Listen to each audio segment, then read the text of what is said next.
दोस्तों इस बटन को दबा के वीडियो को लाइक कर दें और ये लाल बटन दबा के चैनल को सब्सक्राइब कर दें और ये घंटे का बटन जरूर दबा दें ताकि आप देख सकें हमारी वीडियो। दोस्तों आप सभी का बहुत बहुत स्वागत है। आज इस वीडियो में आपको बताएंगे किसान आंदोलन क्यों कर रहे हैं, इसकी क्या वजह है, किसान सरकार से क्या मांगे कर रहे हैं, किस कानून के खिलाफ किसान ये अपना प्रदर्शन कर रहे हैं। यहाँ पर हम आपको पूरी जानकारी देंगे, आपको पता चल जाएगा कि किसानों की मांगे क्या हैं, क्या समस्याएं हैं, इसलिए किसान आंदोलन कर रहे हैं और उन्होंने अपनी क्या शर्तें रखी हैं सरकार के सामने। तो सबसे पहले आप कमेंट करके बताइए कि किसानों का आंदोलन सही है या गलत है। आपकी राय क्या है वो कमेंट बॉक्स में जरूर लिखें और इस वीडियो को लाइक करें, ज़्यादा से ज़्यादा शेयर करें। ऐसे ही सभी नई नई जानकारी के लिए चैनल को सब्सक्राइब कर लीजिए। तो चलिए अब आपको बताएंगे कि किसानों की क्या समस्याएं हैं और किसान क्यों आंदोलन कर रहे हैं। किसान आंदोलन से दिल्ली की सियासी तपिश बढ़ती जा रही है। नए कृषि कानूनों को वापस लेने और फसल के न्यूनतम समर्थन मूल्य MSP की गारंटी की मांग को लेकर किसान आंदोलन कर रहे हैं और वे सरकार के साथ टकराने के मूड में हैं। उनका कहना है कि हम पीछे हटने के लिए नहीं आए हैं। बता दें पंजाब और हरियाणा से आए हजारों किसान पिछले कई दिनों से दिल्ली बॉर्डर पर डटे हुए हैं। ऐसे ही 32 साल पहले किसानों ने दिल्ली के बोट क्लब पर हल्ला बोलकर दिल्ली को ठप कर दिया था। किसानों ने एक बार फिर ठान लिया है कि जब तक सरकार कानून को वापस नहीं लेगी वे डिगने वाले नहीं हैं। किसान अपनी मांग को लेकर 32 साल पहले की तरह एक बार फिर से दिल्ली के जंतर मंतर पर प्रदर्शन करना चाहते हैं, लेकिन सरकार ने उन्हें बाहरी दिल्ली के बुराड़ी मैदान में रैली करने की अनुमति दी है। इसके लिए वे पूरी तैयारी के साथ आए हैं। उनका कहना है हमारे पास पर्याप्त राशन है और हम 4 माह तक रोड पर बैठ सकते हैं। किसानों का कहना है कि हम दिल्ली के 5 मेन एंट्री पॉइंट को अवरुद्ध करके दिल्ली का घेराव करेंगे। गौरतलब है कि केंद्र सरकार सितंबर महीने में 3 नए कृषि विधेयक लाई थी, जिस पर राष्ट्रपति की मोहर लगने के बाद वे अब कानून बन चुके हैं, लेकिन किसानों को ये कानून रास नहीं आ रहे हैं। किसानों का कहना है इन कानूनों से किसानों को नुकसान होगा और निजी खरीदारों व बड़े कॉरपोरेट घराने को फायदा होगा। इसके साथ किसानों को फसल का न्यूनतम समर्थन मूल्य खत्म हो जाने का भी डर सता रहा है। इसी विरोध प्रदर्शन के हिस्से के तौर पर पंजाब और हरियाणा के किसान 26 और 27 नवंबर को दिल्ली कूच के लिए निकले थे, लेकिन हरियाणा सरकार द्वारा पंजाब से लगे सभी बॉर्डर सील किए जाने के चलते किसान अंबाला और करनाल बॉर्डर पर जमा हैं और लगातार आंदोलन कर रहे हैं। देश के करीब 500 अलग अलग संगठनों ने मिलकर संयुक्त किसान मोर्चा का गठन किया है, जिसके नेतृत्व में किसान 26 और 27 नवंबर को दिल्ली कूच के लिए निकले। आइए जानते हैं क्या है वे कृषि कानून जो किसान विरोध कर रहे हैं जिन कानूनों का। तो पहला कानून है किसान उपज व्यापार एवं वाणिज्य संवर्धन एवं सुविधा विधेयक 2020।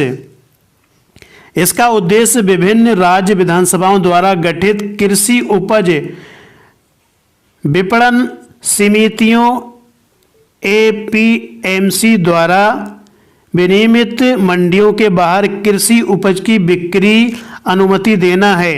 सरकार का कहना है कि किसान इस कानून के जरिए अब APMC मंडियों के बाहर भी अपनी उपज को ऊंचे दामों पर बेच पाएंगे, निजी खरीदारों से बेहतर दाम प्राप्त कर पाएंगे।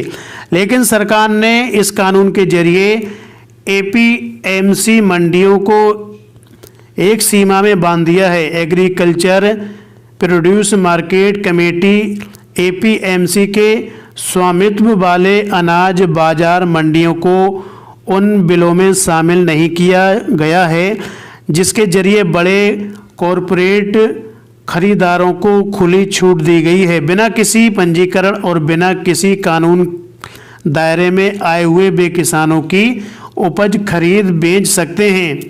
किसानों को ये भी डर सता रहा है धीरे धीरे न्यूनतम समर्थन मूल्य खत्म कर सकती है, जिस पर सरकार किसानों से अनाज खरीदती है, लेकिन केंद्र सरकार साफ कह चुकी है कि एमएसपी खत्म नहीं किया जाएगा। दूसरा कानून है किसान सशक्तिकरण एवं संरक्षण मूल आश्वासन अनुबंध एवं कृषि सेवाएं विधेयक। इस कानून का उद्देश्य है अनुबंध खेती यानी कॉन्ट्रैक्ट फार्मिंग की इजाज़त देना है। आपकी ज़मीन को एक निश्चित राशि पर एक पूंजीपति या ठेकेदार किराए पर लेगा और अपने हिसाब से फसल का उत्पादन कर बाजार में बेचेगा। किसान इस कानून का पुरजोर विरोध कर रहे हैं। उनका कहना है फसल की कीमत तय करने व विवाद की स्थिति व बड़ी कंपनियां लाभ उठाने का प्रयास करेंगी और छोटे किसानों के साथ समझौता नहीं करेंगी। तीसरा कानून है आवश्यक वस्तु संशोधन विधेयक। ये कानून अनाज, दालों, आलू, प्याज और खाद्य तिलहन जैसी खाद्य पदार्थों के उत्पादन, आपूर्ति, वितरण को विनियमित करता है। यानी इस कानून के तहत खाद्य पदार्थ आवश्यक वस्तु की सूची से बाहर करने का प्रावधान है। इसके बाद युद्ध व प्राकृतिक आपदा जैसी आपात स्थितियों को छोड़कर भंडारण की कोई सीमा नहीं रह जाएगी। किसानों का कहना है ये न सिर्फ उनके लिए बल्कि आम जन के लिए भी खतरनाक है। इसके चलते कृषि उपज जुटाने की कोई सीमा नहीं होगी। उपज जमा करने के लिए निजी निवेश को छूट और सरकार को पता नहीं चलेगा किसके पास कितना स्टॉक और कहां है, तो इसलिए इसका विरोध कर रहे हैं। क्या है किसानों की मांगें?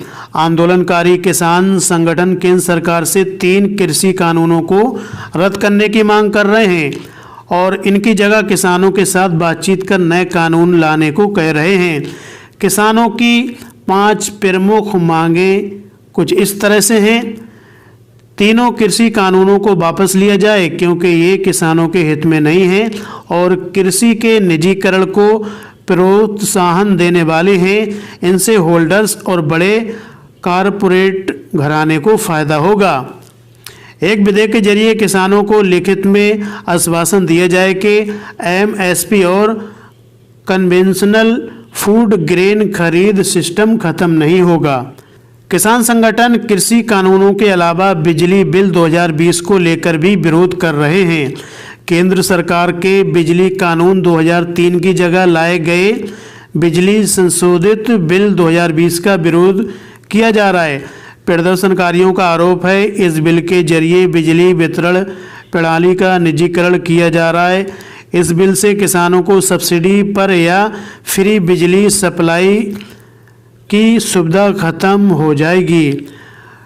चौथी मांग एक प्रावधान को लेकर है जिसके तहत खेती का अवशेष जलाने पर किसान को 5 साल की जेल और 1 करोड़ रुपए तक का जुर्माना हो सकता है।